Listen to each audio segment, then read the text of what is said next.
I'm begging you, please, if anything, if you know anything, please. A distraught mom pleads for the return of her baby, who she says was kidnapped as she changed his diaper. It's just a baby. Just give our son back, please. A desperate plea from the parents of 7-month-old Emmanuel, now missing for more than 24 hours. He was wearing a black onesie with a Nike swoosh on him. That's what Rebecca Haro says her baby was last wearing when she says someone snatched him out of her pickup in this parking lot. I was gonna get the diaper and somebody said, "Hola," and I didn't see nothing since. I woke up right here on the floor. And I didn't see Emmanuel. These are the parents of a 7-month-old missing child, a baby who they claim was kidnapped just a few weeks ago. According to the story they told, it happened suddenly. An attack outside a store in Yucaipa, and in that moment, their infant son, Emmanuel, was gone.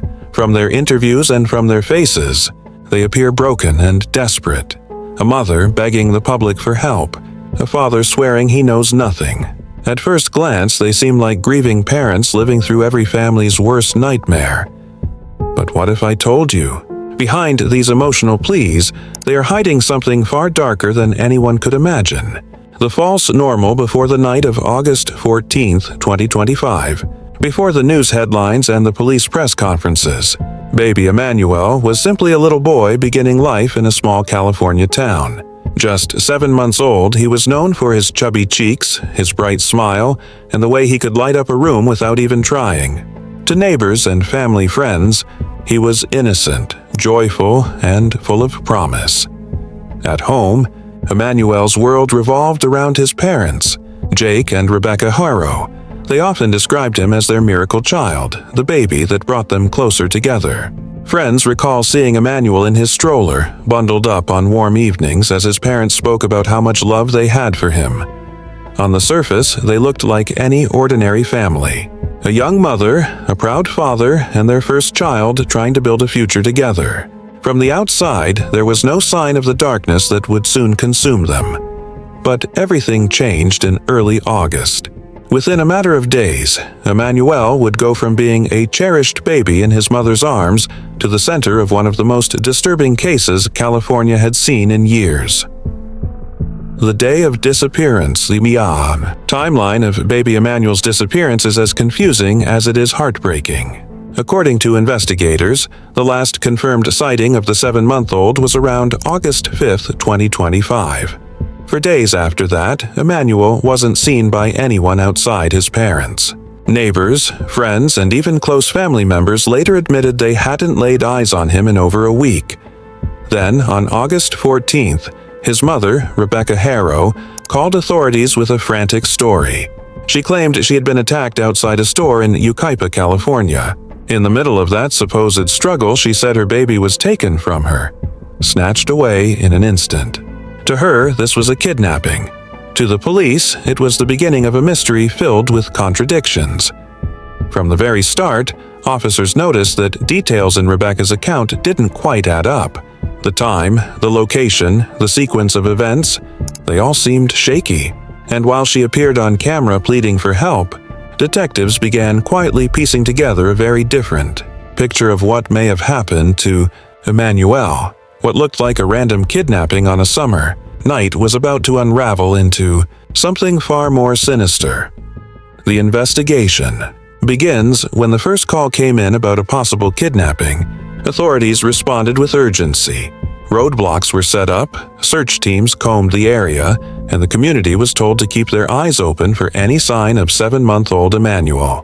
For a moment, it looked like a classic missing child case, a frantic search to save a baby's life. But behind the scenes, detectives were already uneasy. Rebecca's account of being attacked outside a store didn't match physical evidence. Security cameras in the area failed to show what she described. Witnesses nearby couldn't confirm her story. Even the timing of the alleged abduction raised doubts. Then came an even bigger red flag. Investigators discovered that Emmanuel hadn't been seen publicly for more than a week before the supposed kidnapping. If the baby was truly taken on August 14th, why had no one outside the household seen him since August 5th? As police pressed for answers, inconsistencies multiplied. The desperate public appeal from the parents was broadcast widely. But in private, investigators were beginning to suspect the unthinkable. This might not have been a kidnapping at all. Parents under scrutiny, at first, the public saw Rebecca and Jake Haro as devastated parents. News stations replayed clips of Rebecca begging for help, her voice trembling as she pleaded, "I am begging you, if you know anything, please come forward." Jake, speaking from behind bars, insisted that his family was being torn apart by lies. But as the investigation deepened, sympathy began to shift. Detectives uncovered cracks in their stories, and the timeline grew darker. Prosecutors announced that Emmanuel's disappearance was no longer treated as a kidnapping. It was a suspected homicide. Both parents were now at the center of the case. In interviews, their words grew even more unsettling. Instead of focusing on Emmanuel, Jake spoke about being framed, calling himself the fall guy. Rebecca continued to insist she was innocent, but her story changed under questioning. What the public had once viewed as grief now looked to many like calculated performance. Neighbors who once rallied behind the couple began to pull away. The desperate parents on TV didn't look the same when new evidence came out, and the question hanging over the community was chilling. If this wasn't a kidnapping, then what really happened to baby Emmanuel? The court and charges by late August, the investigation reached a breaking point. The Riverside County District Attorney held a press conference that sent shockwaves through the community. Both parents were being charged with murder. According to prosecutors, the story of a sudden attack outside a store was nothing more than a cover. Detectives alleged that Emmanuel was already dead before that night, and the so-called kidnapping was staged to mislead authorities. The timeline painted by investigators was damning. Emmanuel hadn't been seen since August 5th, 9 days before the frantic 911 call. In court, the parents sat only a few feet apart, both in custody, both accused of taking the life of their own child. Jake appeared defiant, repeating to reporters that he was the fall guy. Rebecca, on the other hand, wept, telling anyone who would listen that she was innocent and that her baby had truly been kidnapped. But the evidence stacked up differently.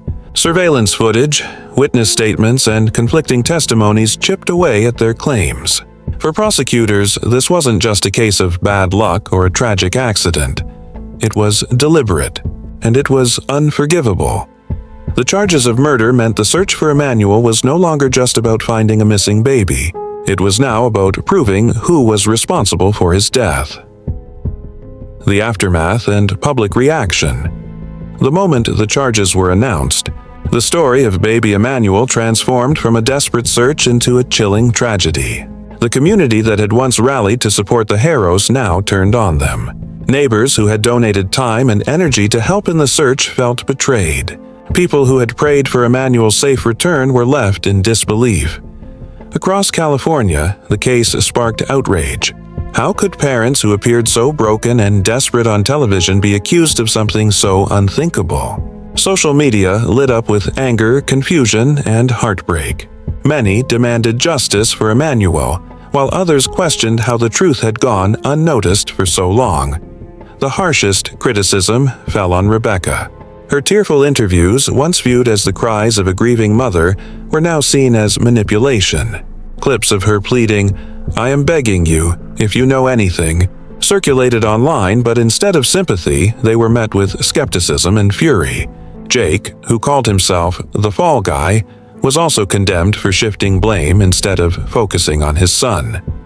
For Emmanuel's short life, the tragedy wasn't only in his death, but in the betrayal of trust. The very people who were meant to protect him were now accused of ending his life. And for the community, that betrayal cut deeper than any crime scene tape could show. Legacy and unanswered questions. As the court process continues, one painful truth remains. 7-month-old baby Emmanuel is gone. His short life, full of innocence and promise, ended before it ever had the chance to truly begin. For the community, and for all who followed the case, the memory of Emmanuel has become a symbol of how fragile trust can be, and how devastating it is when that trust is broken by the very people meant to protect a child. In the weeks since the arrests, Emmanuel's name has echoed across California. Vigils have been held, candles lit, and prayers offered for a baby who never had the chance to grow up. People who never met him feel the weight of his loss, because the tragedy speaks to something universal, the belief that children should be safe in the arms of their parents. Yet the case also leaves behind haunting questions. Why did this happen? How long had Emmanuel's life been in danger before that August night? And what could have been done to save him? These are questions that may never be fully answered, but they linger in every courtroom, every news headline, and every tear shed in his memory. In the end, the story of Baby Emmanuel is not just about crime and punishment. It is about a community shaken, a child lost, and a promise that his name will not be forgotten, and that his short life will serve as a reminder of the duty we all share to protect the most vulnerable among us.